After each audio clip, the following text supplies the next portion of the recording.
gentlemen, and welcome to another fantastic weekend of Formula 1 racing here on the EGL Extreme Gaming League.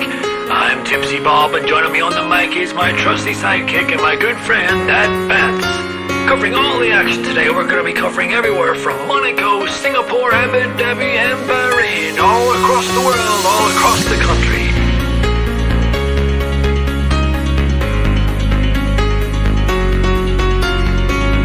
We have a full grid lined up, some of the best talent around the world. We have plucked them from all corners of the earth to give you some of the greatest racing experience viewing footage you'll ever see in your lifetime. Welcome, ladies and gentlemen, to the EGL.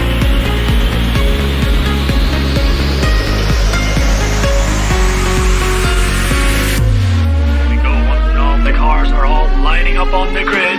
They're all getting ready. The drivers will be focusing on their first corner. Are they going to take it? What are they going to do? Is it going to go deep? Are they going to go? Who knows? Let's take it out and away we go!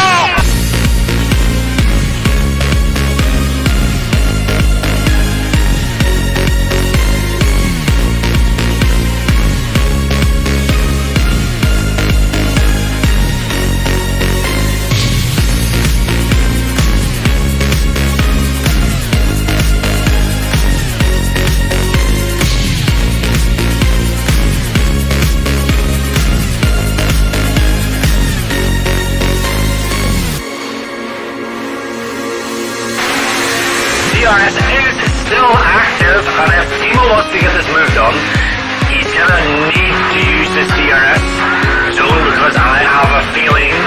Oh no, Timo, cancel the first, you're in the traction zone! I tried to mount up another overtake on 23 trademark. This is round 3.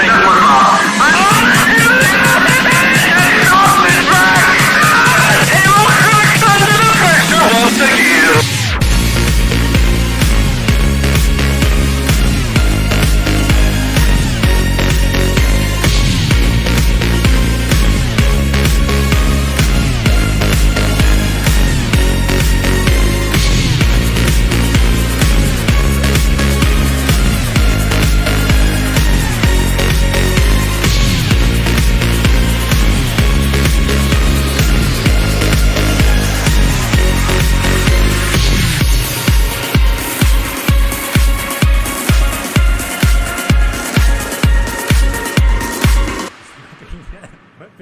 And Timo are oh, he hits the pit! Oh no!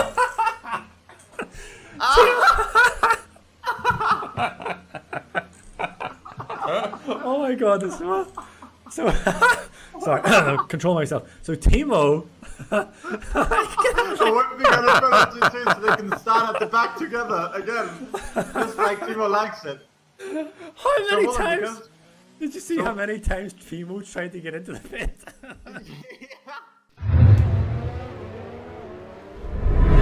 Hello and welcome, ladies and gentlemen. We are back once again with another evening of SLR racing, and this time it is the 7th round of the 5th season, and we are in the historic streets of Monaco, which will probably prove very treacherous, as we just see the first Alfa Romeo tapping a wall there, so that's giving us a good insight in what to expect from today. And along for the ride, of course, next to me, Timo, is, as always, Tara. Hello. Yep, hello everyone. We've got 19 brave, perhaps foolish souls taking on Monaco this afternoon for you. It's going to be a fun time, I would think. The very best drivers that SLR has to offer, of course, in Tier 1. No assists here, and no assists Monaco is no joke. It is a difficult racetrack. We've got who's won the race out of the pits. Looks like Bryce is the first one who's going to be doing a lap. So we'll follow along with him for a little bit, and we'll go through the casino square. That was very pedestrian through there. In fact, does he invalidate it? He might have invalidated already. So let's instead follow Mr. Bugos behind, who we expect to be up near the front today. Not a stunning first sector, I have to say, into this Lowe's hairpin, though. 18.3 is, well, it's about what I was doing on the pad as my best first sector, so not exactly flying. You're fine, the alien guys. Yeah, mid tier 3, I would think. But in any case, Bryce going straight on. Hugo's cutting. Wow, that was very, very close to an invalidation there. He knows exactly where the track limits are. Through to back. This section is fly by the seat of your pants, flat through the second part of it. Straightening out as much as possible for the second part of the swimming pool into Rascasse. It's a high-speed run through some very narrow streets and some very high walls. Across the line is going to be a 9 of some description from Hugo. It is a 9.5. Yeah, that is a decent time for the start especially, but I'm sure Hugos will not be too happy with that. I remember like yesterday when we were doing rapid races, he was saying how his first time of the day was an 8.9 and then he couldn't properly match it at all in qualifying, so he might have some issues with like performing under pressure on Monaco, but still 9.5, very, very good fun. Like it's very good to build up your race on that, or your qualifying rather. But Pretorius has put a better banker in, and so he's leading the timing sheets right now with a 9.4. Just about out of Hugos, and Wow is in P3, and they're all within a 10th, so it's very close at the front. And then we've got another bunch of jobbers, which is Gary, Danny, and Bans from P4 to 6. Yep, absolutely. We are missing Wow's teammate, who is Jensen, of course, so I don't know if he is going to be joining late or if he's not going to be joining at all this afternoon. Okay, yeah, alright, that was a message that came through from a while ago on Discord from Beamer saying he couldn't hear me, but now he can hear me because he's been talking to me. So that was... Yeah, kind of can, yeah. Let's work that out. Managed to work that out eventually. But yeah, I don't know if Jensen is coming along a little bit later. Let me check the SLR general to see what the situation is on that one. I mean, you can... It just check signups, I guess.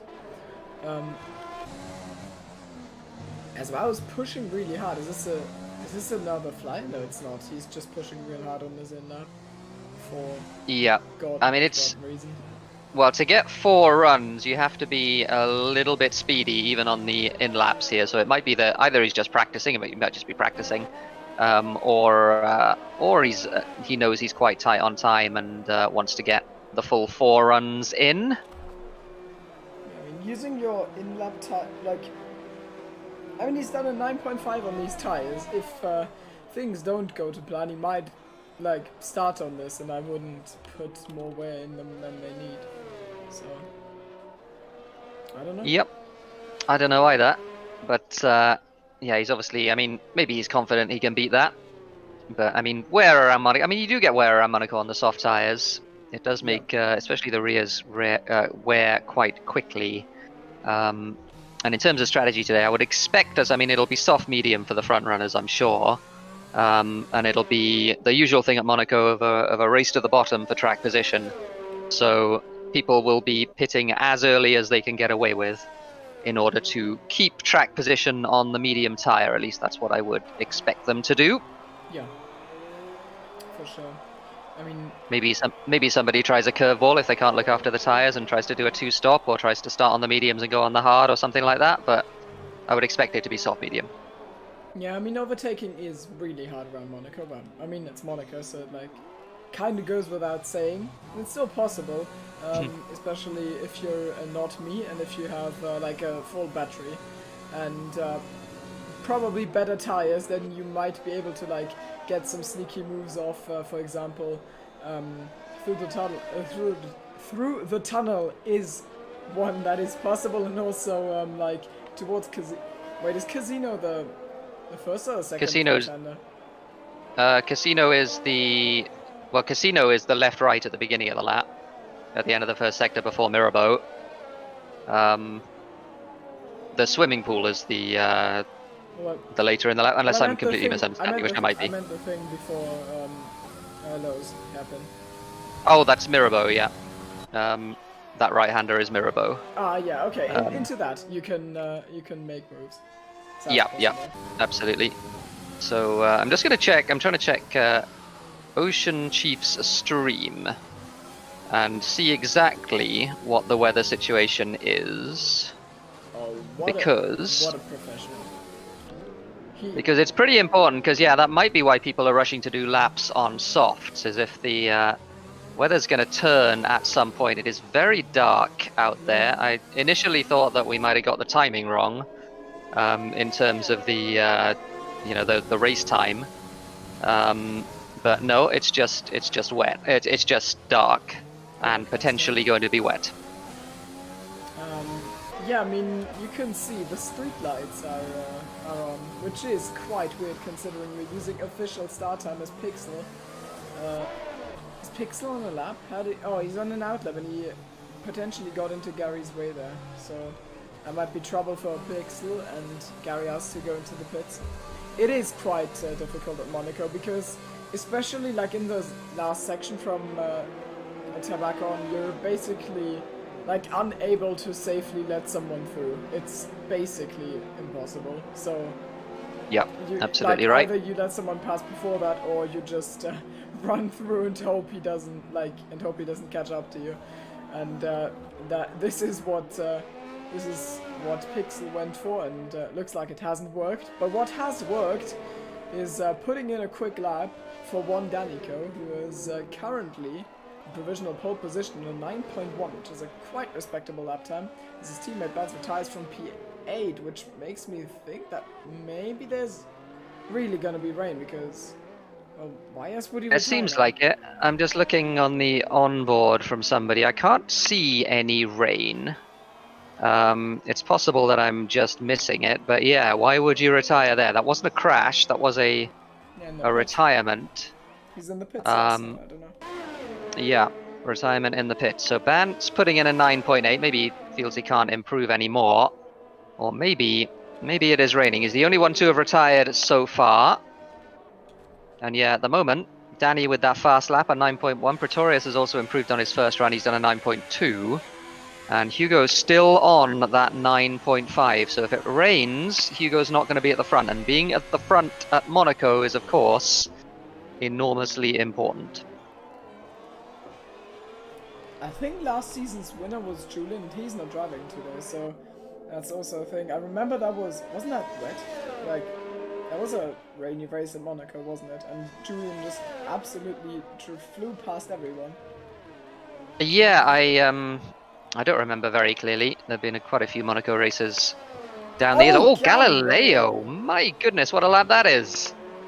On pole by 9,000ths of a second in the racing point. That came out of nowhere. Oh, Bantz goes into the pits, crosses the pit line, and the left rear pops off. So Bantz managing to dislodge his left rear tire. So yeah, that's what happened to Bantz. That is so sad. Oh no. It's quite funny. Not gonna lie. It's pretty funny, I'm not gonna lie. Yeah.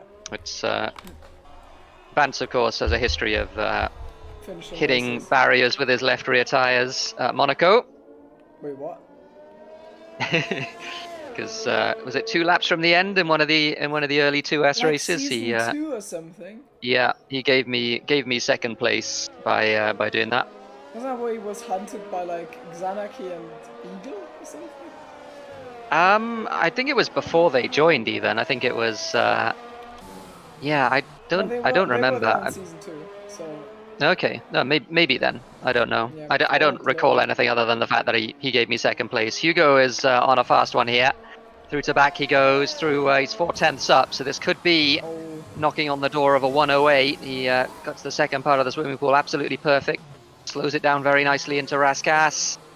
Looked very smooth, a little bit wide in Anthony Noge, but that won't cost him too much. He's going to cross the line. I think this is going to be pole for Hugo. 8.9, so the first man into the 1:08.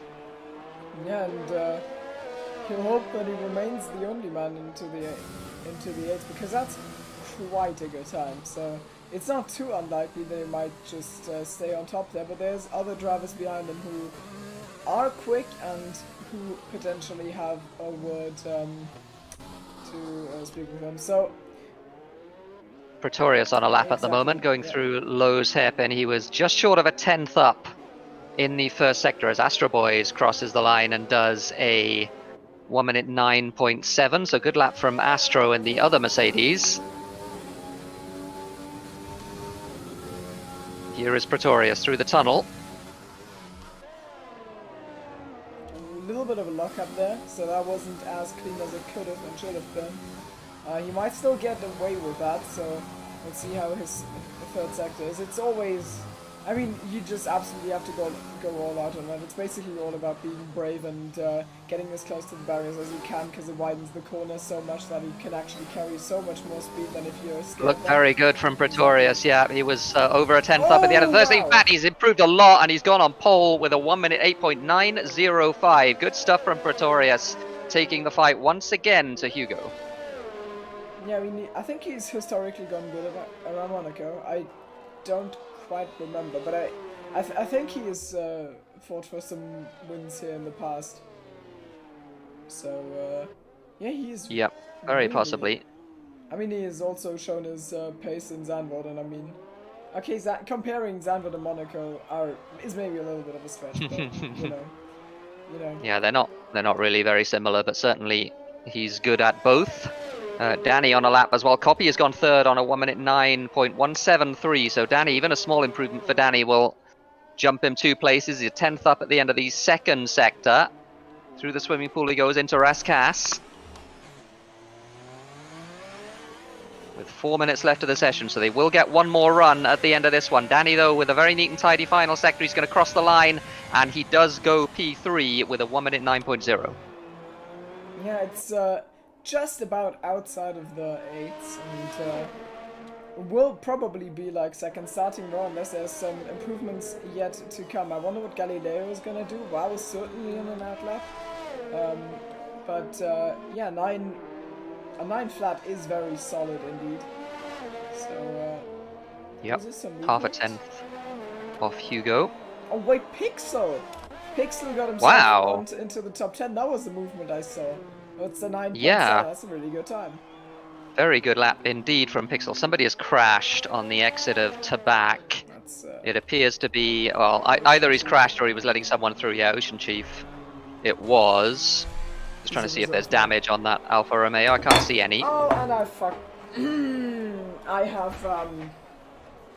Timo, this is a Christian stream. I need to. I don't want to hear that type of I am language. really sorry. I need to save my desk. Okay, I have to set everything underwater. Oh no, this is. Oh, not good. dear. This is, my Oculus Rift, my Xbox controller, my university things. Oh dear. I have some cleaning up to do. I'm really sorry, but the camera work will be very. Not Okay, so we'll do some radio commentary for a little while. What have we got? We're looking at the pits right now with Ocean Chief, which isn't ideal, but we'll do our best. We got WoW coming through the second sector. You'll have to watch the mini map if you want to follow along. Through the chicane goes WoW, doesn't invalidate. Good stuff from him.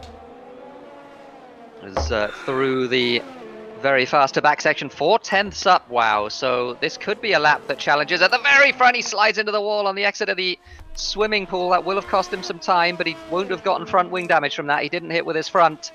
Through the final sector, through Anthony Noji goes. He's going to gun it all the way to the line, crosses the line, and does a 1 minute 9.2. So he doesn't improve his position, but he does improve his time by over 0.3 of a second. Hugo on a lap as well, 4 thousandths down on his best lap time in the first sector. He gets it perfect through Tabac. He's a quarter of a second up as Hugo. This is going to be a very good lap indeed. Oh, he hits the wall on the outside of the swimming pool. Did he get damage from that? Will he get understeer? Looks like he might be all right. My desk is the swimming pool.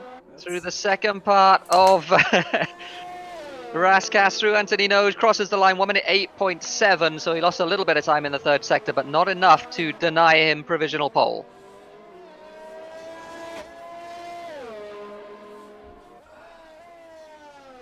And Flesh River being cheered on in chat. Good to have you along, Emil. And yeah, we're missing Jensen as Flesh River crosses the line. He's unfortunately slowest of all with a 1 minute 11.8, but certainly no disgrace to that at this quality of field. Triton crosses the line, does a 1 minute 9.8. Good lap from him. He's back end of the top 10. We got Pretorius, who was on a lap but seems to have invalidated. So Pretorius is not going to improve. Danny and Copy both on outlaps. Copy just starting his lap now. As Justin retires, is that a crash or is that a looks like a retirement in the pits?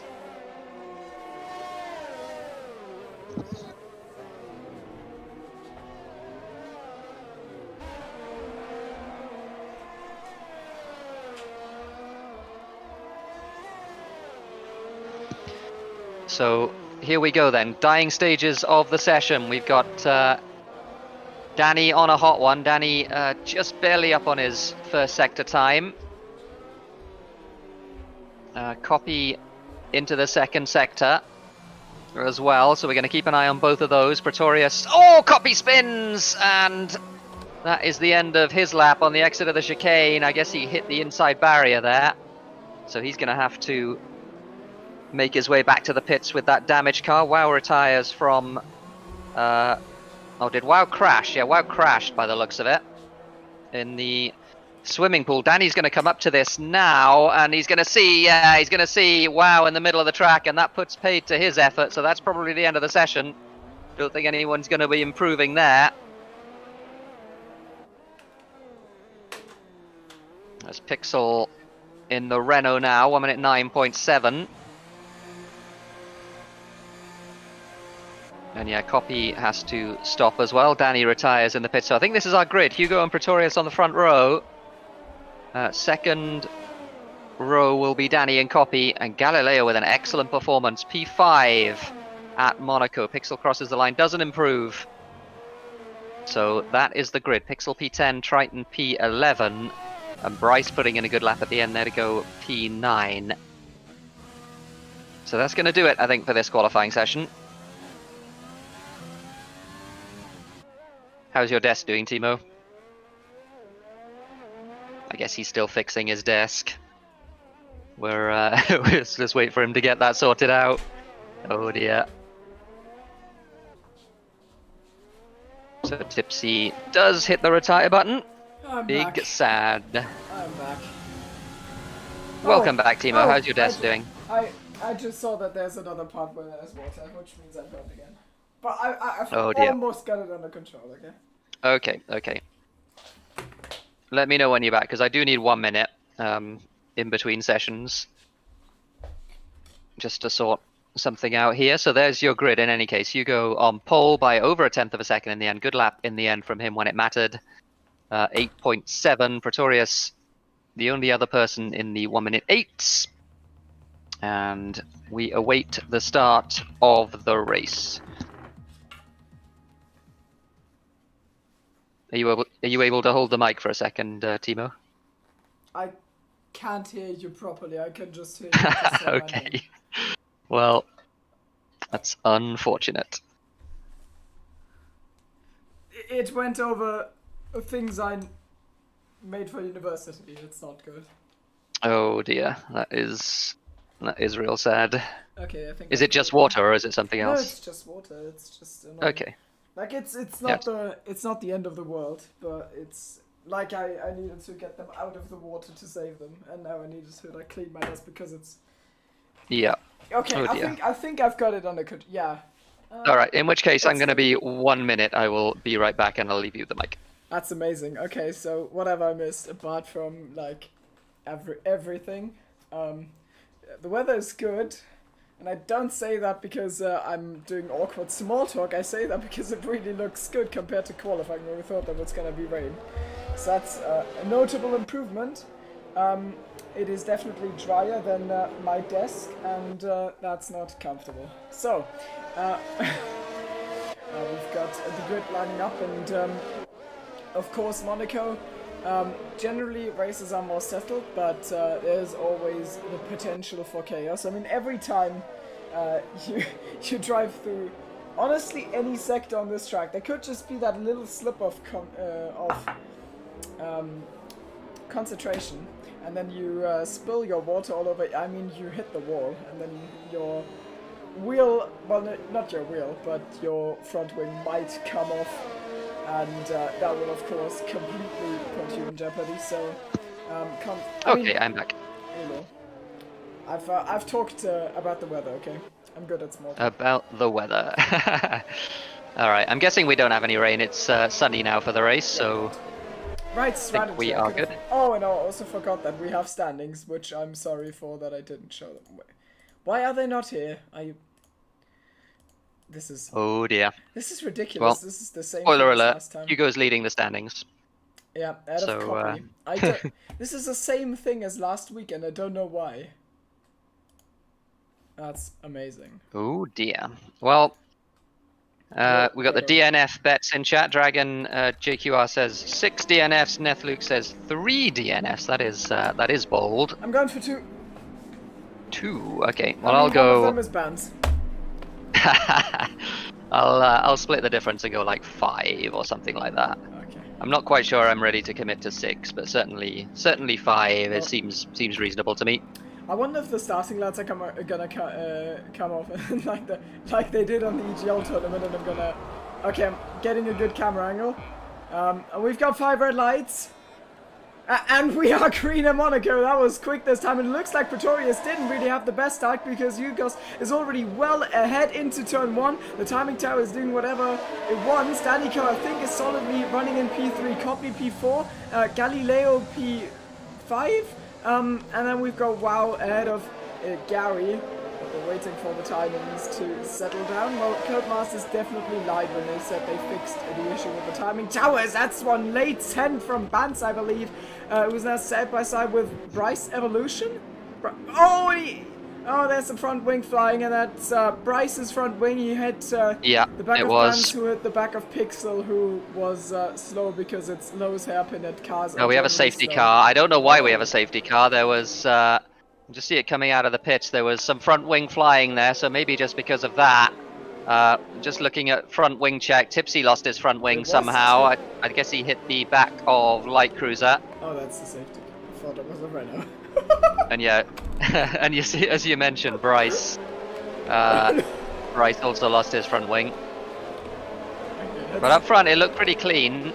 I didn't see anyone within the front sort of 8 or 9 positions. You think anyone's gonna go hards to the end? Hugo pits. Hugos, yeah, he's going hards to the end, and so probably does Danny. Yeah, that looks like that's what they're doing, isn't it? The track position being king, so a lap 1 safety car means that those guys are gonna pit, and that does open. No, okay. I thought. I mean, no, it's not. like it does open something like a 2-stop sort of, you know, taking advantage of the big tire delta at the end of the race and trying to get an overtake. That's certainly possible. I mean, Hugo, of course, will be extremely fast on those hard tires, and so will everyone else in that lead group. Yeah. But yeah, interesting. Annoyingly for him, Danico now has got Ocean Chief between himself and Hugo, so you will need to clear that one driver before he can follow Yugos, and considering that Ocean's on softs, Danny's on hards, and this is very much Monaco, he might have an issue with, like, he might have some troubles doing that. Well, and there's a bunch of drivers who haven't pitted. I mean, a lot did, but there's a bunch of drivers who haven't, like Pixel, Bance, Basco, and of course Ocean Chief. Hugo won't have to worry about Ocean Chief, but everyone else will. And my concern now is whether they'll be fast enough to stay in pit stop range of Pretorius and Copy, and WoW and Gary and all of those fast boys who are up front and are going to be faster on those soft tires. So this is really interesting. It's going to be very interesting to see how this plays out. Safety car out for another lap, as we can see the back of the grid catching up to the others. So after they have caught up, I imagine we're gonna see safety Ocean car pits. in the next lap. And Ocean with the late call, which makes what I said about Danny having to overtake him quite irrelevant. And there's a front wing ready for Ocean. So did he hit that on the safety car or what? Maybe just didn't want to be in the mix with all those fast boys with a broken front wing. I can certainly understand that. He's going for mediums. So yeah, good. mediums, So so he'll be stopping again. Yeah, for sure. Well, you can, but Something's happened to Bance. What's happened to Bance? Well, Bance has spun under safety car. So that's that's all of the front wing that he's just lost. Casino Square, didn't see what happened. Whether he got hit, he can't have got hit because it would be a game penalty if that were the case. So he must just have looped it on traction. Yeah. If there's a place on the track to do it, it's probably there. I mean, because of the elevation change, kind of, like the car can get weird, and if then you put it down, then it can happen. It shouldn't, but it can. Yeah, it certainly shouldn't. And Nicolidis has said in Oh, chat no. exactly what I was about to say, which is maybe Ericsson hit him. Oh no. Yeah. Oh no. So Bant's. Yeah. Well, Bant. Oh, was he? In fact, I told you so! he's lost his I wheel knew into it! back. Oh no. I am the Oracle, and I will remain the Oracle. Oh, yeah. So Bant's providing us with some entertainment. Is the safety car still in Yes, this lap? It looks like it it's is. We're in this lap, underway. As Bant leaves the session. That was an inglorious, unfortunately for him, Monaco performance for him. We have yellows in a few places, now we're green. Okay, so we're racing again. What have we got to look for? We've got to look for Hugo and Danny and everyone else in that little group who are going to be, I think, cooped up behind Basco for a little while the leaders try and make a break. We've got Justin and Flesh River side by side up the hill. Flesh River giving that one to Justin as they head up Massenet into Casino Square. And lap 4 of this race, and the situation as far as pit stops are concerned is that everyone from 8th down has pitted. So the top 7 still yet to pit. They've still got the soft tyres that they qualified on. Everyone else, though, yet has made their pit stop and will be going to probably the end of the race in the case of the hard runners. Oh, wow. At least if it stays green all the way. Mau's gone into the wall, but he looks like he's fine, and we've lost someone at Triton. Why couldn't he bottle it in rapid races before stealing my point? In the tunnel, that's a weird place to crash. He Don't tell Joel about that. Yeah. Pretorius then does the fastest lap of the race as Triton goes across the chicane and gets himself 10 seconds for corner cutting. Flesh River has let his teammate through. Didn't see if that was an incident as Triton retires, and we have another safety car. Oh, so wow. Well, yeah, we're in for the long haul here, folks. well, that's Second safety car of the race. what's gonna happen now. I mean, if they're gonna pit now, then they are at the very back basically, and they have no advantage whatsoever. And well, the way I thought of it was that if they take, and by they I mean Pretorius copy WoW, if they take the softs for like 10 laps and they are 1.5 seconds or maybe even more faster than the hards runners, then maybe like they could get a gap that's big enough that they just come out on fresh mediums behind one hards and just like knock on the door like so long that eventually the defense of Yugos and Danny etc. will break. So that Yeah, might I mean, be possible, but this safety car just yeah, it's certainly looking good for the hard runners at the moment. There's no real benefit at all to pitting now, I would say, as Pretorius decides that he does pit. Because, I mean, the softs can now go... Yeah, he goes on medium, so maybe he feels he can get to the end of the race on those medium tyres. Where's he going to come out? He is going to come out behind the pack. Yeah. But, Bad Fox. yeah, so only 2 cars, Copy and WoW, have decided that they don't want to pit. Copy is not going to be... Well, I don't know. How many laps of racing have we had? We've had, like, 2? Like 2, give or take, I think. Yeah, something like that. So the soft tyres are still going to be reasonably good. They're still going to be sort of, I would imagine, sort of 20, 25 maybe %. That's not... That's... is that... I think that sounds a bit much. 2 laps of racing and, well, I mean, the safety car laps. And quality and Do then safety... yeah, where- 20, I guess I'm gonna... Yeah. Yeah, something like that. I mean, that would be my guess. Sounds reasonable. Um, So given that is the case, they will still probably pull away from the guys behind. But the issue now, of course, is that Hugo and Danny almost have track position. They certainly won't... Copy and WoW certainly won't be able to get a pit stop over the guys behind them in the time between now and their pit stop. So yeah, it's looking very good for the hard runners. Yeah, I would agree with that. Their strategy call looks like it's been the best one. But, I mean, we don't know what's going to happen. Something could cross their plans and then everything could be turned upside down. But right now, I think they're looking set for a good finish, Yugos and Danny. Yep, I would agree.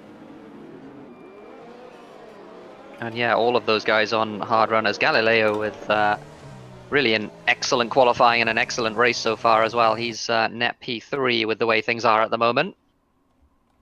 As we see both of the Alfa Romeos at the back. Ocean, I think both of them took advantage of the safety car. Well, hang on, Flesh River. I thought Flesh River pitted as we've got a spun Galileo, and just as I sing his praises, he has looped it under safety car as well. So what's going on? Is it that's always a on the disaster track? for him. Yeah, that's a complete disaster for him. He's lost some of his front wing as well. He's trying to do the Austin Powers 17-point turn here as well, as he Turn the steering wheel. tries to get back up Sandoval. Yeah, you have to turn the steering wheel, Raghunathan. 3-point turn, but he does manage to get it eventually pointed the right way. I'm actually excited for Bryce and Tips, you know, because they are like, no offense, they are like not front runners pace-wise, but this position they are in right now looks super promising. They're just off the back of Danny and you guys. They can go to the end from here, and I think they're both in really good positions right now without trying to jinx them too hard. Also, give me 1 second. I'm gonna bring up YouTube chat on my second screen so I can. Yeah, thanks to everyone for joining us in in YouTube chat. SC for those small crashes. Don't exactly know why that happened. I think it's a dice roll. Certainly a dice roll of some description. I think more carnage tends to be full safety cars rather than VSCs, but there's no guarantee either way, I'm pretty sure. Do we have the safety car in this lap? I don't think we do. I don't think so. I think it's too soon. Well, Yugos is pushing. I think no, it's in. It's in. Oh, it is in. There we go. Copy. It's copy. But yeah. Well, wow. Wait, no. What? It's still there. Nope. But I guess they just. Yeah, the safety car is still there. It's out again. No, it can't be. That's not possible. I didn't see what happened there. Let me just quickly check the stream to figure out. SC drive through, says Sunny. I mean, Sonny, see, you are a very trustworthy source, but I don't believe you. That's too dumb for Codemasters. Let's have a look. What exactly happened here? The safety car. No, it didn't. It stayed out. It didn't. Yeah, it didn't go into the pits, did it? It stayed out, and I think the drivers thought it was going green. Yeah, backed everyone off. Like the green flag was waving for just a second there. I saw it in the last corner, but there was nothing. Yeah, and then there were yellows again. So it looks like it just stayed out. Maybe because the field is not bunched. So we go another lap under safety car. That's hysterical. This race has been, well, I mean, there has not been racing yet.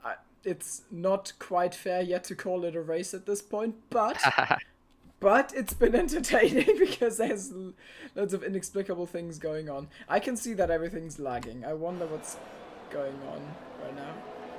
Like my stream quality. Okay, now we've got safety car in this lap. So this lap, we go for real. Maybe Copy just try to fake out to, like, I don't know. Yeah, maybe. I don't know. I don't think so. But yeah. I think something weird happened there. I'm pretty sure. And yeah, JQR in chat. Tipsy P6. Both he and Bryce changing their front wings on lap 1, and maybe that was a blessing rather than a curse, as we're underway again. The safety car is in this time, and the two leaders heading through the start-finish straight. And these tires will be quicker now, of course, but they will drop off very, very soon. Astro is ghosted and did he just drive through pigs? Like, what's going on here? Yeah, I think that's what happened. I didn't see exactly how that happened, but certainly Astro is at the moment ahead of Pixel. Whether he stays there or not is another matter. Tipsy has got Light Cruiser all over the back of him. Light Cruiser having a look on the outside into Mirabeau. Tipsy covers the middle of the road, though, as he's perfectly entitled to do. Astro has disconnected. He's on his way back in, I see, on the Steam overlay now. Galileo's fighting past Flash River, so that's one position for him. Astro Boys has joined. When have I seen that before? It's never happened. And the front two not able to make a break so far, so maybe those soft tires have seen better days, and maybe the hard runners will be able to stay with them. Danny is dropped a little bit off the back of Hugo. We have yellows in sector 2. Who is that? Basco. Did something happen to Wow? No, he was just massively offline, and I don't know what happened. Okay, so Basco Dino unfortunately for him, has crashed. What is happening here? We've lost intervals for just a second, but things seem to be okay. Certainly up front, things are okay. Hugo right on the back of WoW, so yeah, it's looking like the, as we see, the first penalty for corner cutting there for Fox. I think there was one in like lap 2, but I don't remember who it was. Okay. But yeah. Light cruiser all over the back of Tipsy, though. Tipsy on those hard tyres is going to be struggling for a little bit. Oh, Pretorius, he has qualified exceptionally well, and now he's made the move into Mirabeau, which, and he gets a little bump up the rear from Gary? No, wait. No, from Fox. And it's Fox, yeah. Gets tapped by Gary. Yeah, Gary all over the back of Fox. We saw these two coming to blows under safety car in Zandvoort, and Gary all over the back of that Red Bull. He's on the better tyres, of course, as Pixel and Justin contesting P12 and P13 at the moment. Pixel looks like he's got that move done. Didn't see it into the hairpin, but that's a brave move into there if he made that one stick.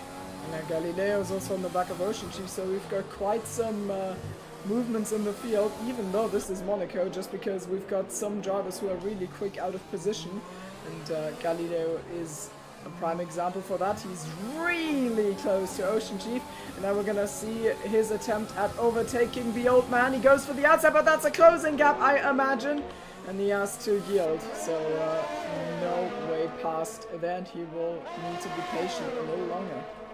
Ocean defending that one very well into Zandvoort, covering the inside line. No room around the outside for Galileo. He's going to have a look into Mirabeau here. Is he going to send one? No, he doesn't. So decides not to. And he'll have to wait a little bit longer, and it will be very frustrating for him. There's nothing really you can do other than try and press the car in front into a mistake. Up front, meanwhile, the gaps have very much compressed. WoW putting a little bit of pressure on Copy, but the hard runners very comfortably staying with them, and Gary looks like he does finally have that move done on Fox into the chicane. So it looks like a clean move there. Fox now has Astro Boys all over the back of him as well. Yeah, and Astro also looks like he wants past. I mean, he's definitely got the fresher rubber and also the softer one, so this is probably a move waiting to happen, but around Monaco, every move waiting to happen can still leave you waiting a long time, so you can never be sure. Yep, Justin's absolutely also right. all of us back, so he needs to look both ways. Yep, Oh, Justin with the Galileo. fastest lap of the race there. Galileo has gotten the pass done now on Ocean Chief, so Galileo up to P14. He's got Pixel in his sights next. Pixel, I wonder if Pixel has damage. He's fallen some way off the back of, yeah, he does. He's missing a right end plate, so he's got a lot of damage as Pixel. He'll have to pit, I think, on those hard tyres, so he'll have to go mediums to the end of the race, probably. Meanwhile, well, there's no real way to say this without... Hugo on the back of WoW, and just keep an eye on that one, but there's no real way to say this without sounding disrespectful, but even Tipsy on those hard tyres is keeping up with the group in front, so the softs are really struggling. And Tipsy, of course, is a fast boy, but he's not on the level of the guys ahead of him. Yeah, he's a really good commentator. And there goes WoW into the pit lane. It was to be expected, as you just outlined how the soft train isn't really able to pull away from anyone, and now WoW on a mission on these mediums is gonna be deposited outside of the top 10, and he's got so much ground to gain, and he will have a tough task ahead. It's a question of how try-hard from a team perspective Copy wants to be here, because there's certainly a world in which he can let Hugo go and hold everyone else up while he's on the soft tyres, and Hugo can get a pretty sizable gap before Copy pits. So I wonder if that's what they're going to do.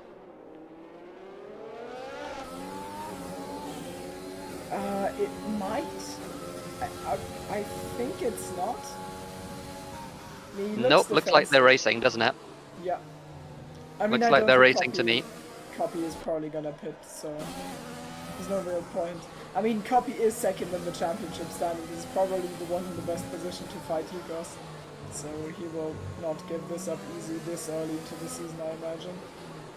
Yep, I wouldn't have thought so either. Wow is on the mediums, by the way. He's emerged in P15. Yeah, I mean, there's no real reason for Copy to pit, honestly, just yet. I mean, he's going to get undercut by Wow pretty much whatever. The hards, the mediums rather, are a lot faster than the softs at the moment. So you may as well stay out and get the fresher tyres towards the end of the race, as Pixel does pit to change that front wing.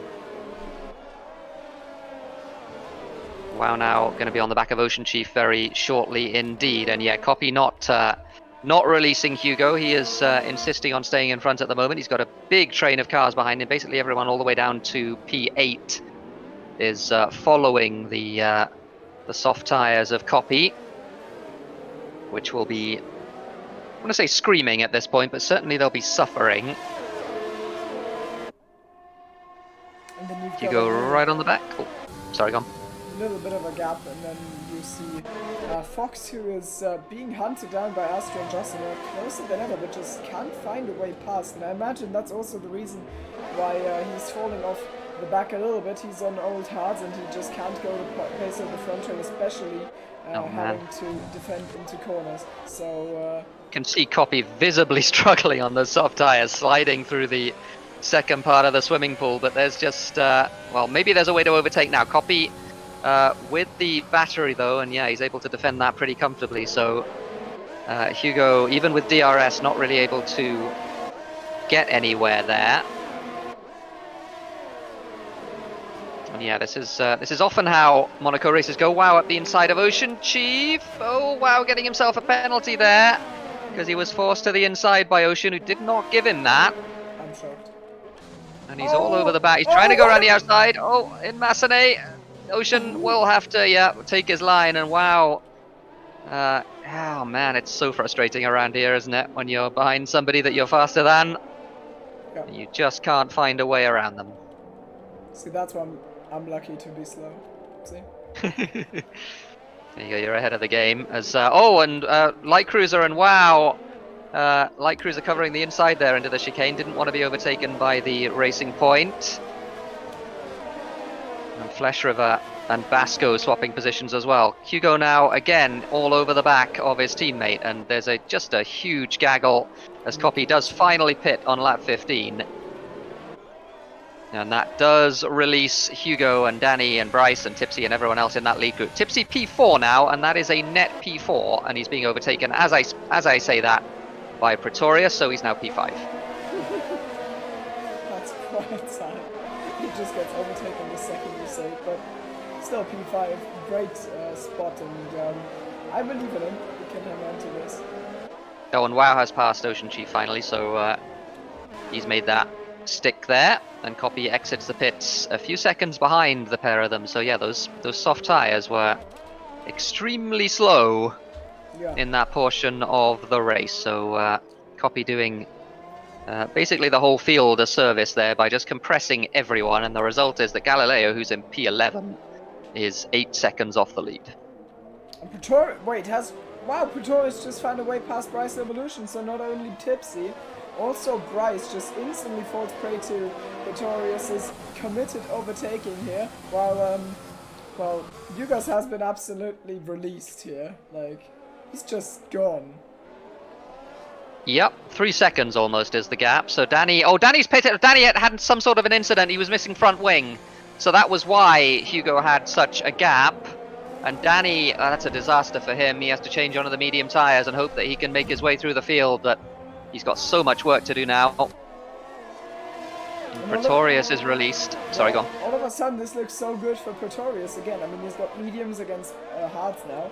And he's basically, he's 2.8 seconds behind Hugo, and he can like straight fight him to the end now. And I think the mediums are gonna hold. They're gonna be at like 60% at the end, so they might be a little unpleasant the last 10 laps, but the hards are just really slow around here, so I expect Pretorius to catch up on all the incidents that have happened in the higher midfield, and also Pretorius' absolute decisiveness on making moves have led him into a really good position to challenge for this race one. Yep, absolutely right. He will be hoping to pressure Hugo into a mistake. He won't be that much faster when he gets there, will Pretorius, but certainly at the moment he looks like he is on a mission. He's gained, what, 7/10 already this lap. It was 3 seconds as they crossed the line. It's now 2.2 as they exit Anthony Noge for the end of lap number 17. So that's the delta at the moment that Pretorius has, a 12.7 from him and a 13.5 from Hugo. Lycruz and Gary are absolutely breathing down Tipsy's neck now. But I mean, Tipsy, we know him. He is capable of driving a very wide car. It's almost as if he had iRacing netcode. You think you have enough space, but his car's just like 10 centimeters wider than you think, and you never get past. And that's how. I mean, that at Monaco, I think I never got stuck behind him there, and I'm very, very thankful for it, because that sounds like something I don't want to live through. Yeah, Tipsy will not. I'm going to say will not yield. He'll yield if he has to yield, but certainly he's not going to give you that position. He's going to fight every inch for it. Someone else who's fighting, Pretorius, is extremely fast up front.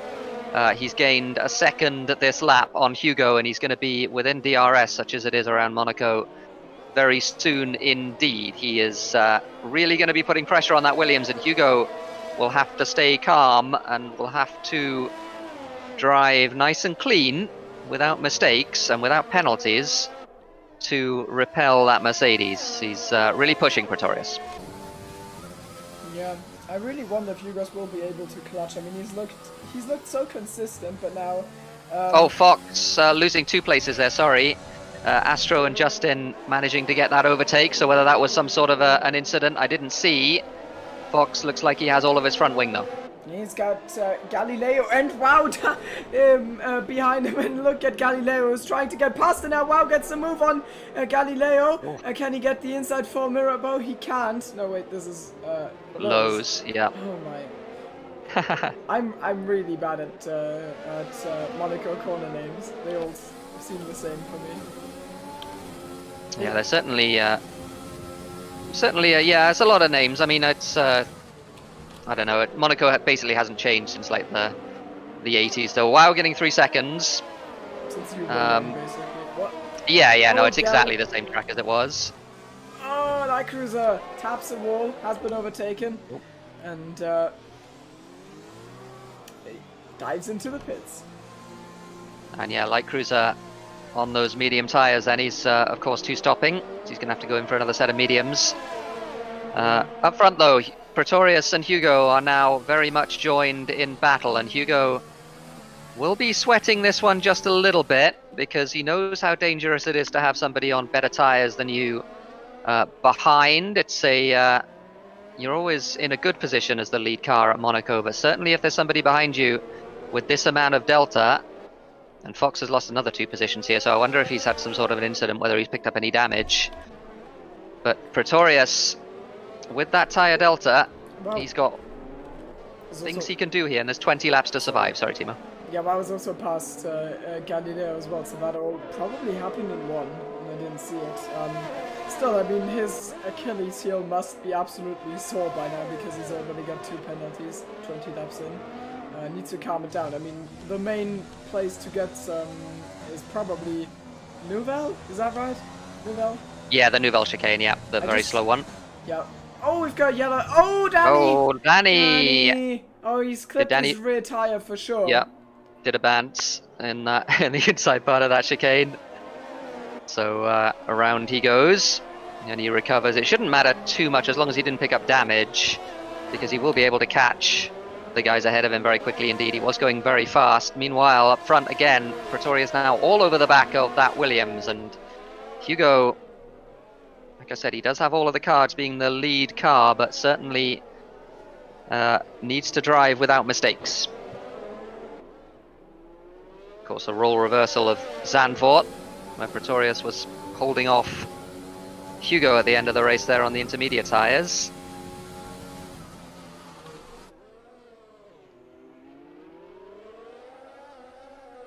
Is this thing also called Harbour Chicane, or is that just Germans being Germans? Yeah, that's it can be either. Oh, as Tipsy and Gary, again, Gary having a good look up the inside there, but nothing doing into the Nouvelle chicane. Yeah, I think it's one of those things because obviously Nouvelle Chicane means new chicane, and it was called that it's the for a one while when it was. Okay. Well, it was installed in like the 80s. Yeah. So Yes. you know, it being called the new chicane now isn't particularly appropriate. Yeah. I didn't recognize it was just the word Nouvelle. Yeah, I didn't. yeah. Okay. It's just I learned French at some point. I just can't speak. Wow, all over the back of Justin now. He's got that big tyre delta, 7 laps fresher tyres. Oh, and there's a bunch of penalties come in towards the back. Basco. Wait, no. What? Okay. Well, Pixel certainly got some got the new weight reduction kit for his front wing. Let's put it like that. So Pixel will once again have to pit.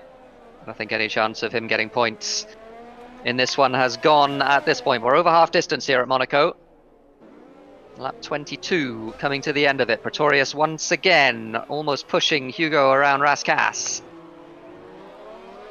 He needs to gently let Hugos know that he is there and that he really, really would like to have the position, and also at the same time he needs to nurse his tires. So this is quite the tough ask from Pretorius. I mean, he's in such a good position or he would be in such a good position if it was any other track but Monaco. But here, this is trouble. And oh, Gary around the outside of Tipsy. As it'd be a brave move in Massenet. No, he's not able to do it.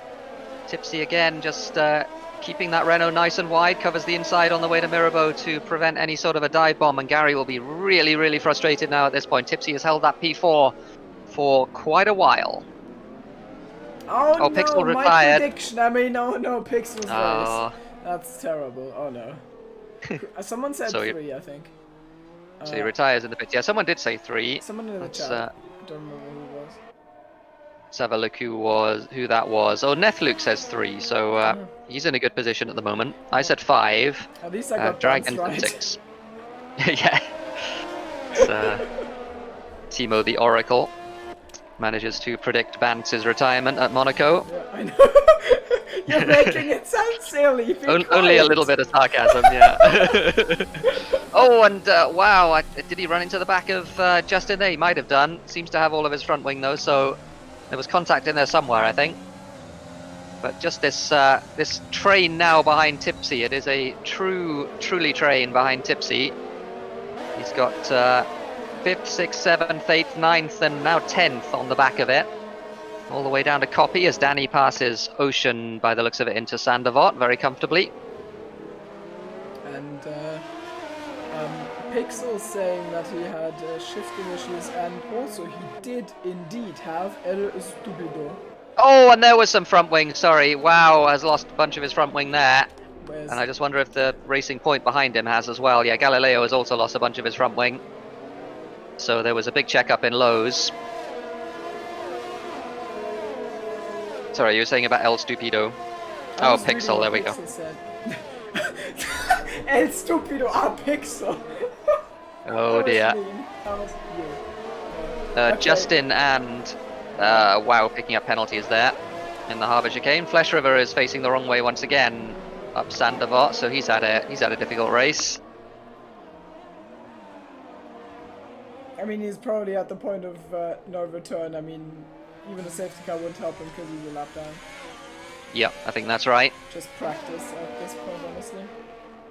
And if Pretorius was hoping to push Hugo into getting a 3-second penalty, well, I don't think that's going to happen. He doesn't even have a single warning, does Hugo, managing to hold that Mercedes behind him. And we haven't talked really at all about Bryce, who's having an extremely good race. He is set to go to the end on those hard tyres, and he is holding that P3 very comfortably because Tipsy is doing work behind him in terms of holding up the whole pack, basically. Everyone all the way down to P9. Oh, someone dead. Is that Ocean? That's just Flash River letting people pass in the tunnel. Yeah, looks like it. Yellows. Pretorius again, very close to the back of Hugo, but nothing doing. He almost lost it on traction there on the exit of Anthony Noge. So once again, Pretorius trying very hard to get past that Williams, but I mean, it's going to take either a large mistake, and Hugo does not make many mistakes, whether small or large, or it's going to take a penalty. What's happening to Gary? He's dropping off the back of Tipsy. I mean, Triton pointing out that Tipsy's driving like the biggest Chad. He's also driving like the widest Chad, because there's just no getting past. And Wow has left the session. Yeah, Wow is disconnected. I don't know whether that's a disconnect or whether it's a retirement. Flesher retires in the pits, unfortunately. Yeah, I don't know what's happened to Gary. Trying to see if there's damage. He looks okay to me, but yeah, he's struggling now. Maybe tires? Maybe the medium tires are struggling, but Pretorius is still very fast. Maybe he has picked up a little bit of damage, and that's why. But yeah, Tipsy at the moment might feel as though he's weathered the storm, because certainly right now was again, Hugo just covers Pretorius into Rascasse out of Anthony Noge, and that's not close enough, I don't think, for Pretorius, so no chance into Sandoval this time.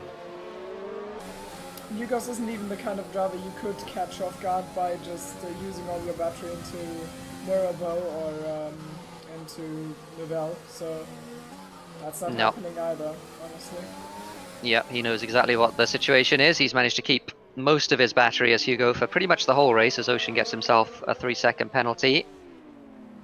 And yeah, Gary does seem to be slow. He's got a bunch of cars bottled up behind him now, and Tipsy making a little bit of a break on those hard tyres. As Justin has a good look at Astro Boys. Is he going to make this move into Casino Square? No! This would be a brave one. Oh, he's managed to make it stick. Brilliant move from Justin. He did manage to get alongside and up to P6. What are you doing? What's he doing? I don't know. I Oh my God. didn't see. Has he still got? Oh, he's missing. Yeah. Oh, he was missing that before, wasn't he, Galileo? The front wing. So. So yeah, but Justin with really a good move there into Casino Square. You don't often see overtakes there.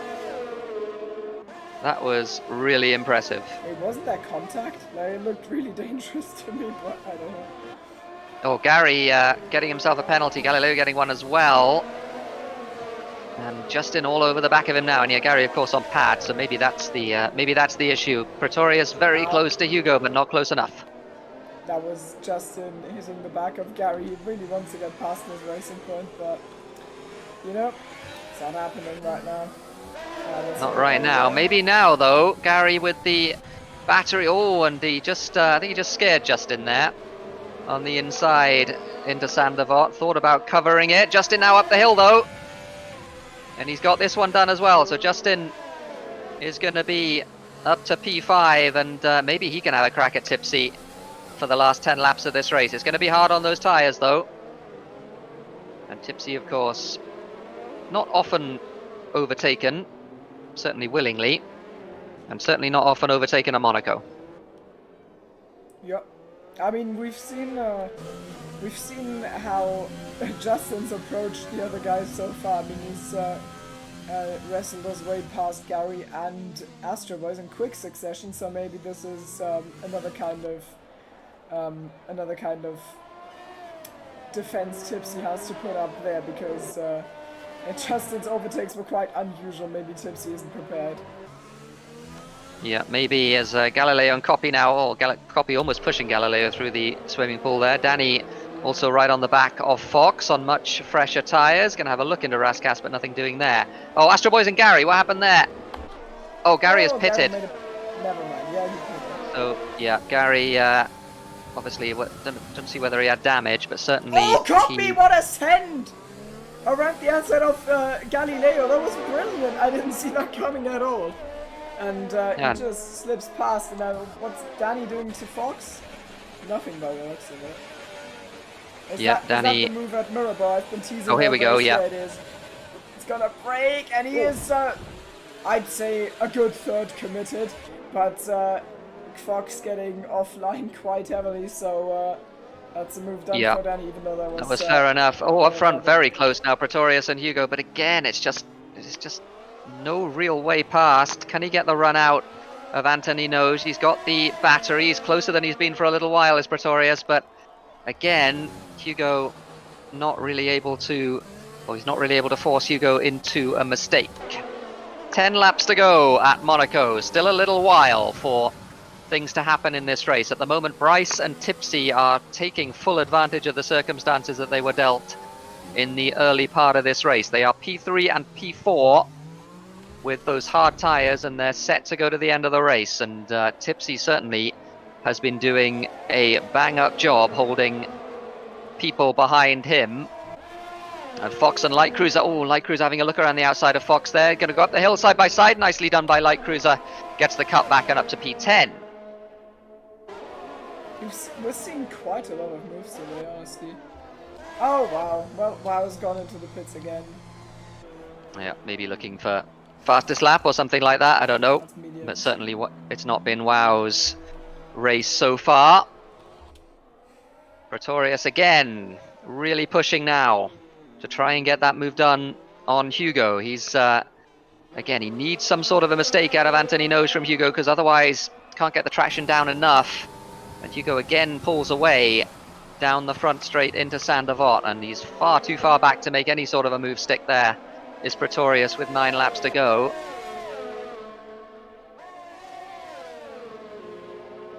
Going to keep an eye on Tipsy and Justin as well. Justin almost out of battery. Light Cruiser gets himself a 3-second penalty. Justin trying to get the run out of Anthony Nose, but not close enough this time. Wow seems like he's very close to making your DNF bet true because he's in live chat.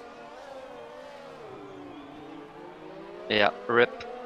Oh, lost connection to Steam some laps ago, so that's been the ghost of yeah, it's been the ghost of WoW for a little while. So yeah, true. Wait, what's that strategy? It was on, like, it pitted on softs when he first lost connection. Now he's going on mediums. No, there's no penalties, Nathan, between the top two. So yeah, going on old mediums as well. Yeah, that makes complete sense.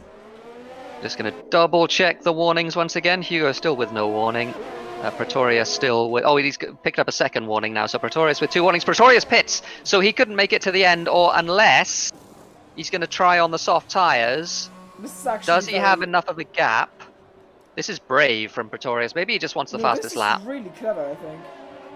Well, does he have enough laps? He's got 8 laps to try and catch. Oh, maybe, you know, maybe. What times Hugo's has been doing? What times has Hugo's been doing? Let's have a look. He's been doing 13s. So Pretorius needs to catch what, 3 seconds a lap probably. That might not. So he needs happen. to do 10s. Yeah, it's a little bit of a stretch, but certainly it gives him fastest lap, and he's come out ahead of Bryce. He had the pit stop. So. Oh, as Astro Boys and Copy fighting side by side. Astro Boys on the old tyres, Copy on the inside though. Astro Boys holding the outside, and into Mirabeau they go. Copy backing out of that one, so Astro Boys keeps the position. Yeah, I mean they were rivals for the championship in season 2, and it's been quite some time since we've seen them fighting on track, and this time it looks like Astro has gotten the better of him, of Copy. Yeah. Yeah. Oh wait, is that Pretorius? He's gone, but he's still on track, so Price is not quite past yet. But that basically seals the deal for the win. I thought he might have a chance. Would have been hard with the 13s of Yugos. That's insane pace, honestly. But now with that mistake, Pretorius will have an issue for sure. He probably knocked his rear tire as well. Yep, I think that's probably what happened. He doesn't have any front damage, so it looks like that's what's happened. It wasn't super costly for him, honestly, but it certainly cost him those, 3 or 4 seconds that he will certainly have needed if he wanted to have any chance at all of catching Hugo. So fast on those soft tyres. So easy to make like a slight mistake. You just get out of shape a little bit. And that's basically it then. Did Danny just make a move, or is it the intervals? I didn't see any move that Danny made, so if he did, then I missed it. But certainly he's still on the back of Galileo. Galileo on those old tyres, and with that front wing damage, is certainly not the fastest boy out there right now. What lap times is he doing? Let's have a look. He is doing 15s, so That is a struggle. He's a good, 4 seconds a lap slower than Pretorius is going to be, and Pretorius, I'm pretty sure, is going to do the fastest lap of the race on this lap. He's been flying around on those softs. And he's so close to ascend on Galileo. Yep, certainly is. Pretorius crosses the line. 11.4 is the lap that he posts, so that is the fastest lap, and probably will remain the fastest lap. But yeah, Danny all over the back of Galileo now as well. And Justin has also not found the key past the never opening door that is Tipsy's driving at Monaco. Yep, So- absolutely right. And I just wonder, I mean, those medium tyres now are going to be really struggling after 28 laps or so. They will almost certainly go to the end, assuming Justin hasn't been wringing their neck too much, but it's not going to be comfortable for him, put it that way. Let's have a look at lap times up front then.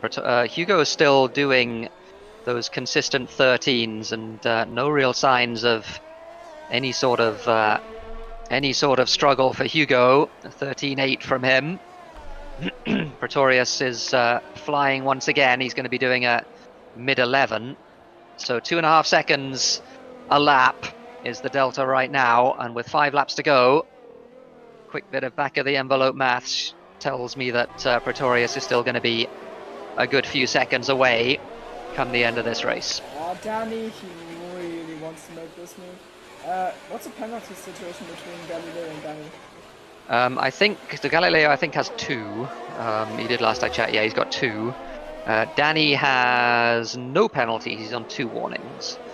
So that's where he is right now. Pretorius, of course, with those 2. Sorry, gone. He doesn't need to risk his head now going past Galileo, but he's really trying hard. It's a bit painful watching him because I've got the rev bug. He looks to the inside and he's just getting his front wing alongside, which is about as good as you can do here. Yep, pretty much. Unless you get a really good run out of Casino, it's just not happening for him. Danny, again, a little bit of struggle there out of the corner from Galileo. He's really struggling on traction, and Danny very close now as they head up towards the Nouvelle chicane. Got no battery, unfortunately. Danny might send one down the inside here, decides not to. Oh, Galileo Oh, deep here we now, go. and Danny's finally alongside with a little slip on traction from Galileo. That is the deal seal, and Danny go up into P8. Nice move. Yep, he's going to catch the back of the Tipsy train very quickly indeed on those medium tyres. Probably within half a lap or so, I would have thought. 1.6 is the gap right now. SLR's young and Troby. Yep, exactly. He has done a fantastic job in this race. He's well, he said the other week that there's no chance of him getting any podiums or anything like that in SLR. Well, he's not quite on a podium here, but certainly this P4, and he's on 2 warnings, so we've got to be a little bit careful here what we say, but certainly he is showing right now exactly why he is a tier 1 driver. This has been a fantastic performance from Tipsy.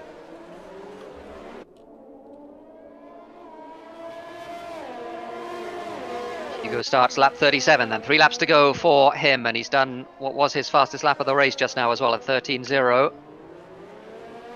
So Pretorius is still catching, but not as quickly as he was, and well, he's going to fall some way short, unfortunately for him. It's going to be another win for Hugo, who made the right strategy call and has driven a fantastic race. Not made any mistakes, which is the name of the game around Monaco.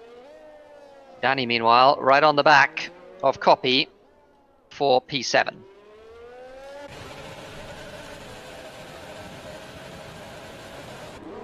Copy with a lot of battery, comfortably staying ahead for the time being. Danny, though, looking alongside. Copy having to just squirt the battery there to defend a little bit.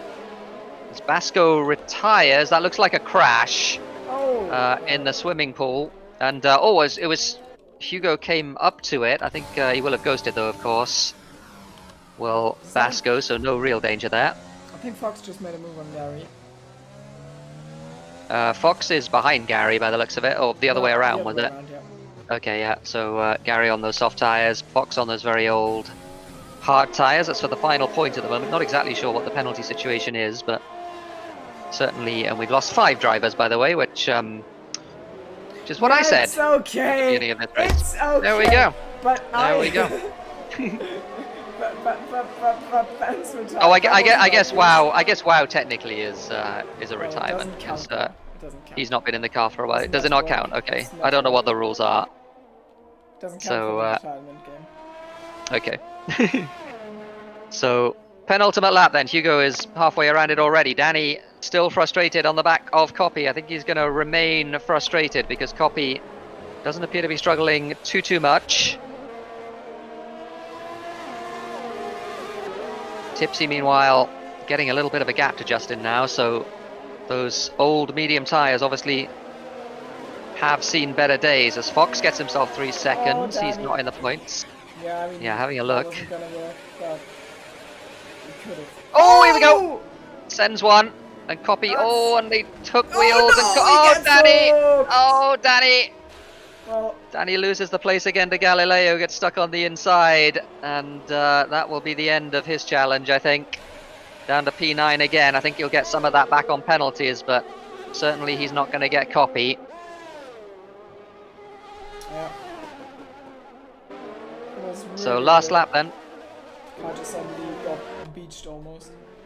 Yeah, I think the rear tyre got stuck on the inside of the corner, which is why he couldn't pull away again, which isn't necessarily the way things work in real life, but that's the way it is for Monaco.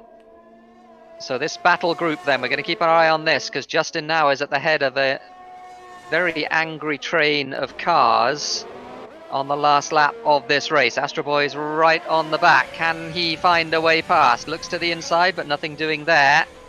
And Copy also keeping a watching brief. Just behind in 7th place. So, again, there's no way through here. There are walls either side.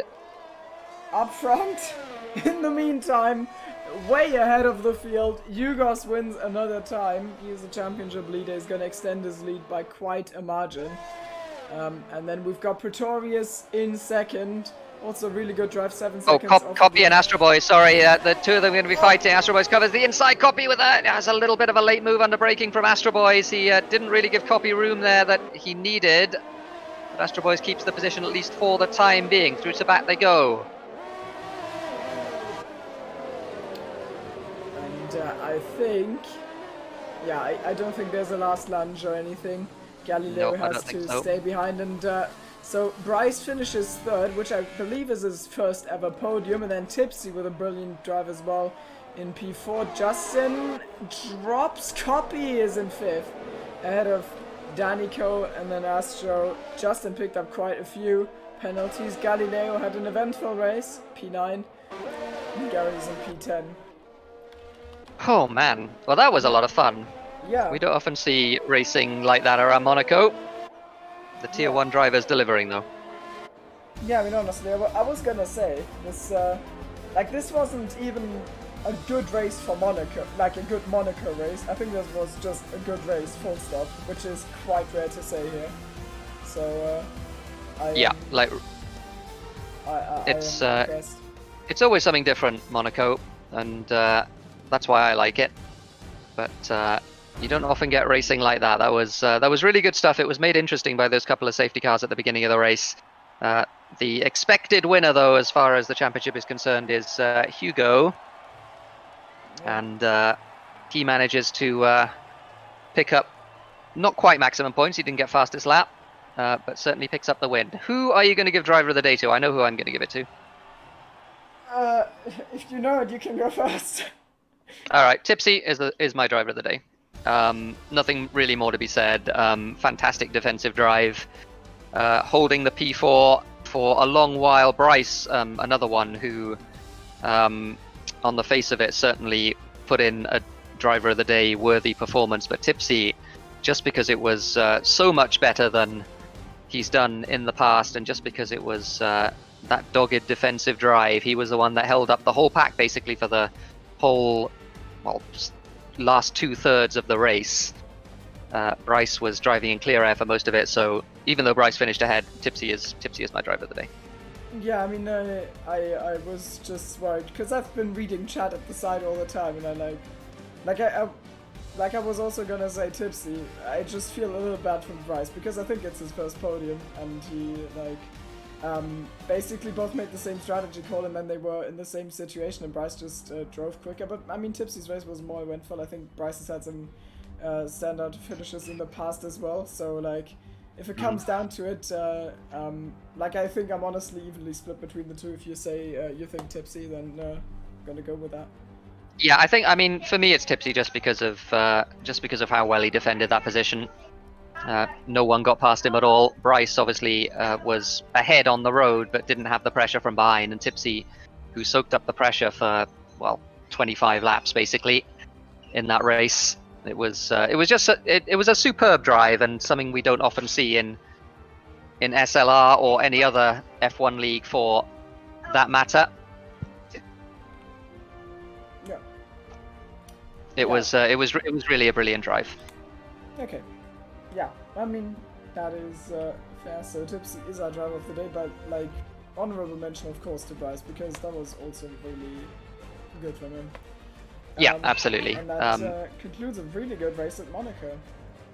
So. Yeah, who wants to talk to us after that one? It was a lot of fun. Certainly to watch, it was a lot of fun. As Copy's not happy with his race. Stupid track, really terrible. Well, I agree. There we go. All right then. So yeah, anyone who wants to talk to us, come into the gentleman's lounge. We are here for the next probably 15-20 minutes or so. Well, Tipsy got a P4, so 50. Okay, just. Yeah, let's speak to Tipsy, because I want to listen to Tipsy after that one. Yeah, I quickly need to be right back. Okay. So we just wait for people to show themselves in the SLR chat.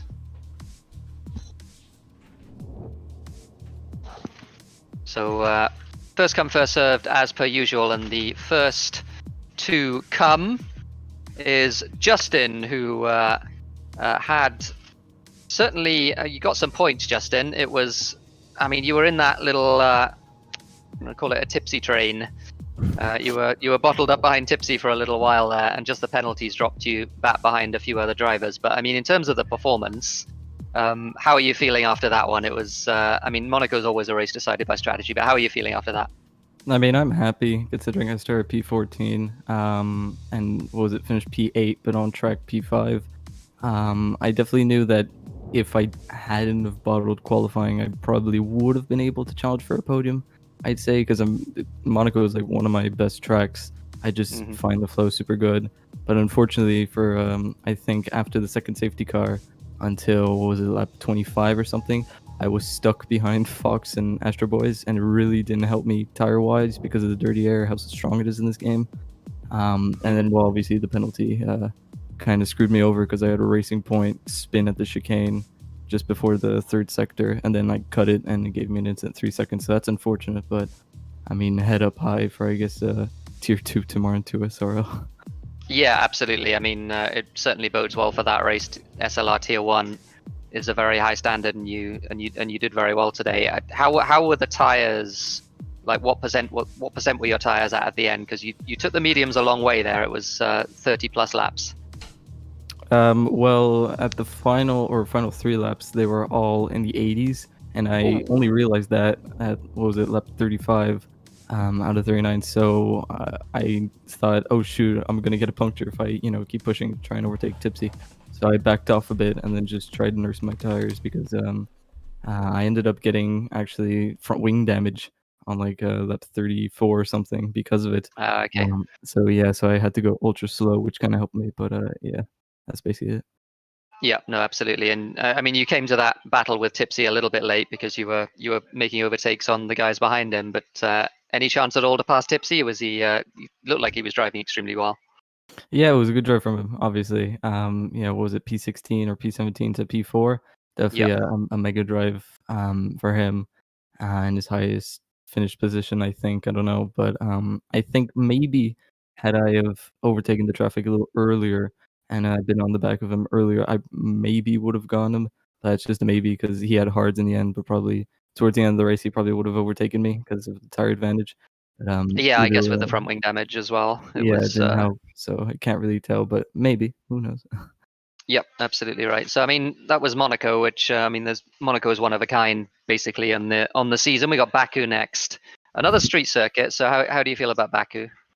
Uh, it's a meh track, you know, it's like one of those tracks where I just wanna get rid of as soon as possible. I don't really like Baku too much, but with the new handling model, it is a bit more enjoyable to drive. So, only time could tell really, but looking a bit forward to it, I guess, because there's always gonna be lots of carnage, and I like to, go through the carnage and, try and pick my moments off one by one, so maybe, who knows? Yeah, who knows? Yeah, the castle section's always fun Yeah. in Baku. So yeah, I mean, that's any more shout outs you want to give before we say goodbye to you? It was certainly a good performance. I mean, we saw the yeah, I mean, you know, back end of the top 10 in SLR Tier 1 is always, you know, there's nothing to sniff at. So without the penalties, you'd have been right up there. Yeah, I'd say probably my shout out would be, to my teammate, obviously, Bryce, for getting his first, ever podium. Big man from him. Yep, absolutely fantastic drive. Yeah, and, that's it. All right, great. Well, thanks for talking to us, Justin, and yeah, good luck. Good luck next week in Baku. We'll look forward to seeing how you're doing, and good luck tomorrow in 2SRL. Thank you. That was Justin. We're going to talk to somebody else now who was in that little battle group, the Tipsy train, as we called it. Tipsy, by the way, get in here.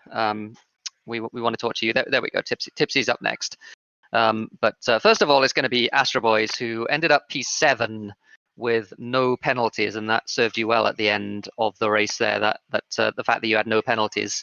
How was that from your perspective?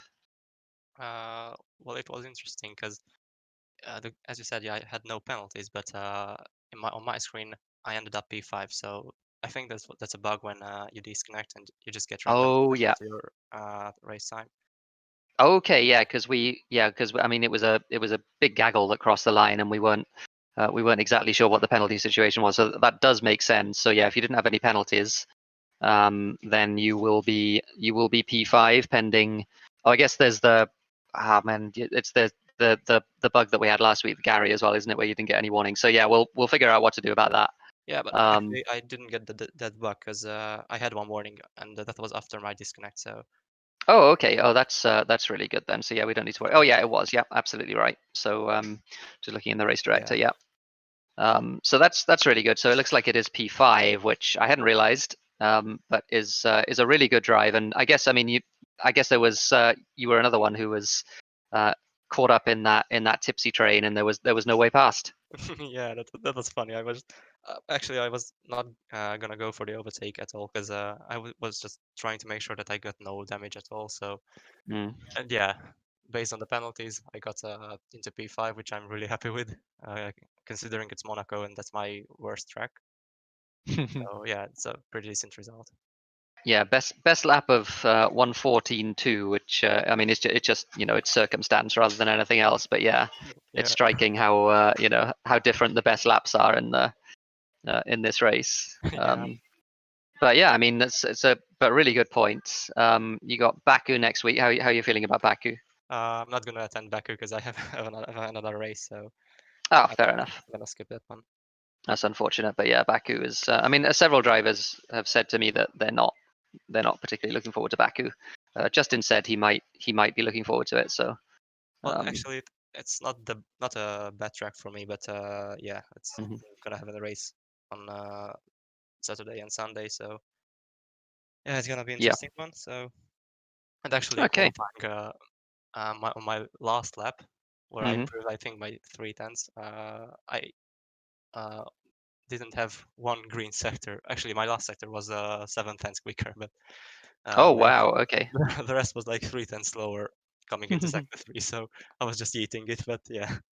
Yeah, no, fair enough. That's what you have to do at Monaco. But yeah, I mean, given that it's your worst track, it's a really good performance and lots of very good points there. Yes. So well done. Well, thank you. Going to drag you back into Gentleman's Lounge now, and we're going to speak to the man of the moment, the man himself, the driver of the day today is Mr. Tipsy Bob. And I mean, that was just I mean, from our perspective, that was classic Tipsy. No quarter asked, none given.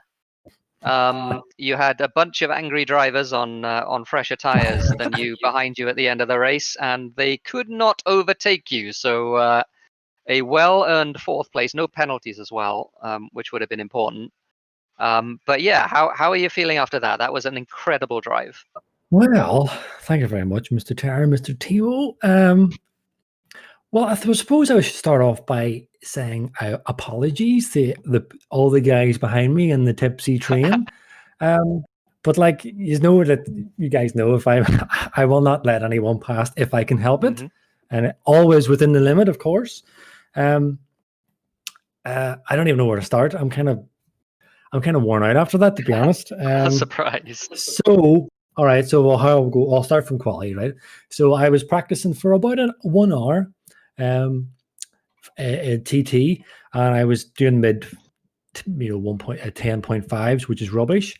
And I got myself up to the 9.4s, and I was consistently doing them. Coming into qualifying, I was feeling very confident that I could get into the top 10. History shows that these kind of tracks kind of suit me the way I kind of drive. I don't know. It's the slow tracks suit me because I'm slow. But yeah, so I went out and did my first lap on quali, and it wasn't very good at all. I think it was a 10.5. And then I got myself fired up. I was watching the map to try and give myself a bit of a clear space. We didn't want a Monza in Monaco. But yeah, so I went out for my second run, and I was just going for it, man. I was well up on my time. I think some guys say down on the time, but for me it was up. I was improving a lot. And then just near the end of the first sector, I came across 3 cars like just crawling, and I can't believe I managed to get in between them. I think it was Chief and Pixel and somebody else, and I kind of just by a sheer miracle I was able to just slide right through them. But anyway, I kept getting compromised, and then on the very final lap I was getting the tow by my teammate Pixel, and then I just bottled it, guys, just at the last corner, so dropped me down to I think it was 16th. Also, I was practicing my race starts, so I got a wee jump on at least one guy, maybe 2. And I was getting a bit racy with the light cruiser, and I didn't know how I was going to go. And then all of a sudden, just the cars just stopped dead in front of me, and I don't know what happened. But lots of guys in front of me and behind me got damaged front wings, and so did I. So I think that was only lap 2. Not sure when that was. So then I had an idea that people would probably stick on the mediums, but I thought, well, F it, if I can say that. I'm going to go for it. I'm going to just do a Hamilton at Silverstone and stick on the hards. Yeah, because I generally am reasonably gentle on my tires, probably because I am slow, but I thought I'm going to go for it. No experience at all on this game this season on it. I haven't seen any of the races completely to the start to finish, so I wasn't really sure. But I just winged it, basically, and I thought I'll go for it. And then on the safety car, a couple of safety cars, people were spinning on the safety cars, which was convenient. And before I knew it, guys, I was up to P5. And I thought, hang on a minute, the longer the safety car stays out, the more this suits me, because my mediums are just going to my hards are going to last. I know I'm waffling here, but then I had Light Cruiser behind me, and I knew he was going to, Light Cruiser will send it on you if he even gets a whiff.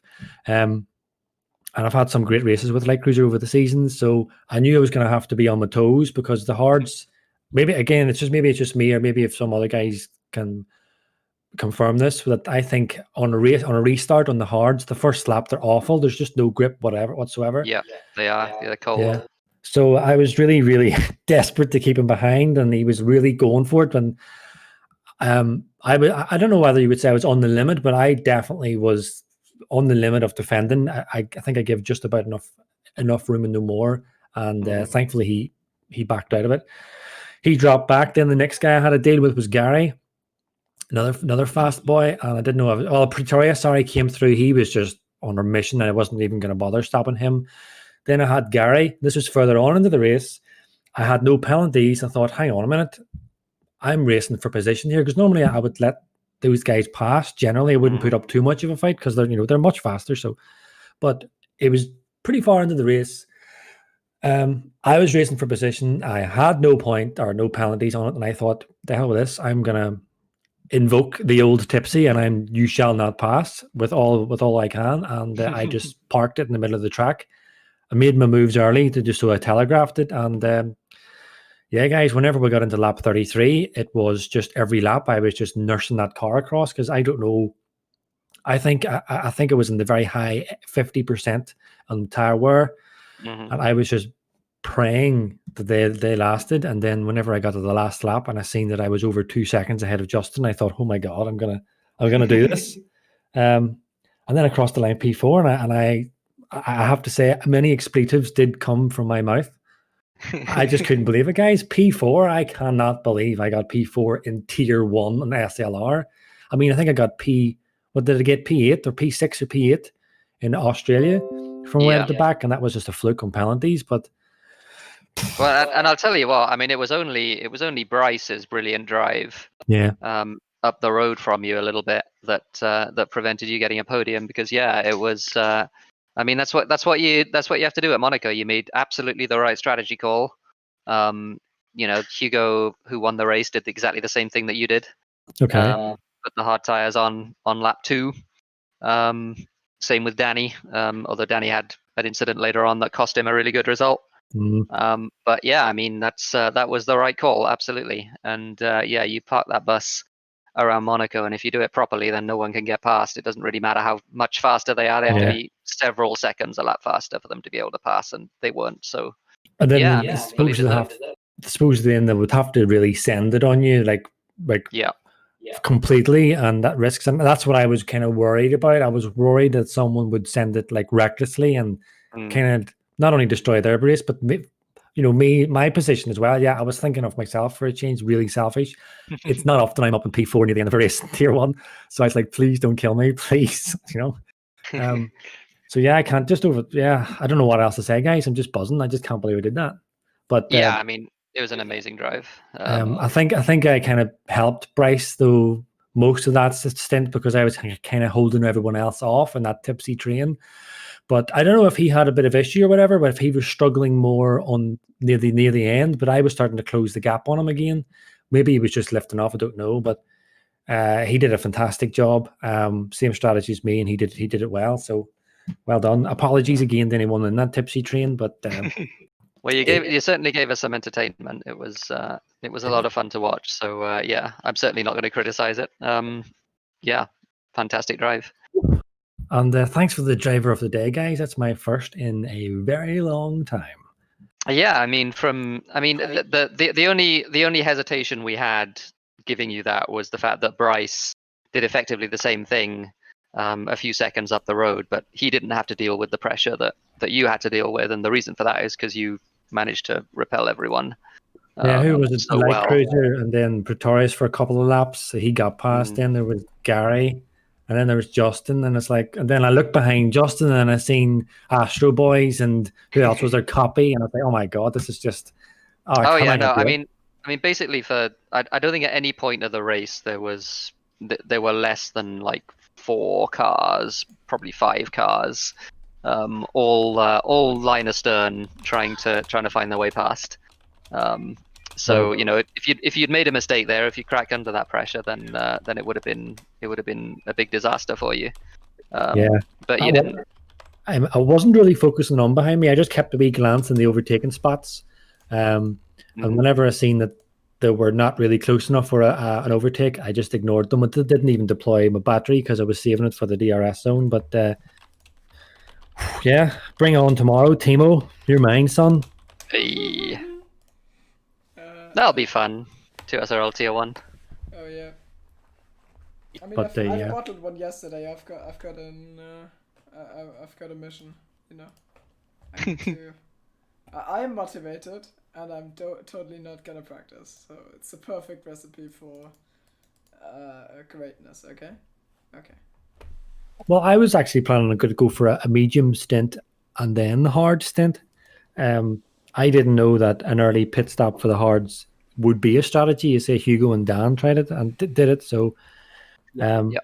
No, the hards last the whole race. I mean, there's no doubt about that. But they are very slow. Like they're more than a second slower, I think, than the mediums. Yeah, the only beauty is that it is Monaco, so as you know, you can literally just park it in the middle, and that's it, really. Yeah, but yeah, I'll not bore everyone else anymore, guys. But that's it. Thanks for the driver of the day. I can't believe it. I don't expect to be doing it again tomorrow. Well, it's Monaco. Anything can happen. It's the way it is. You play the strategy right, and you have a wide car, then good things happen. Well, I suppose I needed a wee bit of luck, didn't I, guys? Because of the amount of crap I've been dealing with on Formula One recently. It's just a pity that I seen Bance retiring, I think, early, and then I think Triton had an issue as well. So Bance unfortunately spun under safety car. Which was was he driving a Ferrari? He was driving a Ferrari. What a coincidence! I mean,